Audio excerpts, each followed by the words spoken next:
John Donne grew up as a rebel. His life was much like the scientific evolution. He went from a lustful man to becoming one of life's most inspirational people. The beginning of John Donne's life was full of tension and danger. Being Catholic came with struggles and disadvantages that would be hard for anyone to live through. His religion did not allow him to do what he wanted, like getting to go to college to get his law degree. Although these restrictions were put upon him, he still lived his life as a rebel. He was always going to plays, and he loved to travel. His rebellious personality was reflected throughout his poetry, such as The Flea. That poem showed his immaturity because he has desired physical love. Sometime in the 1950s, Donne stopped being a Catholic, and that was when his life changed.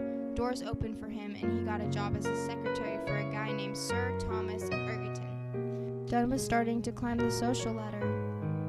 Donne found himself very interested in women.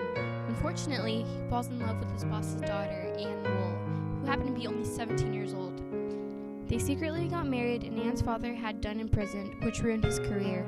Although he had to go through all of this, his love for Anne was remarkable, and Donne was able to express his love for her through his poetry. After his time in jail, he is found poor and penniless with a large family to support, 12 children to be exact.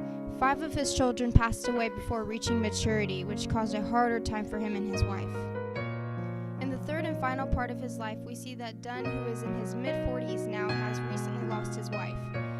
He has also become a priest. He will be appointed as a dean of a cathedral. He preached to great congregations, merchants, lawyers, and even the king himself. It was King James I who insisted that Donne should take holy orders because he knew what he was capable of doing with words. He was one of the best preachers in the 17th century.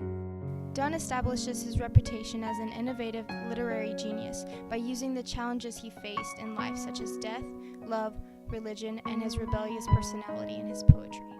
Throughout his life, we see the similarities to the scientific evolution.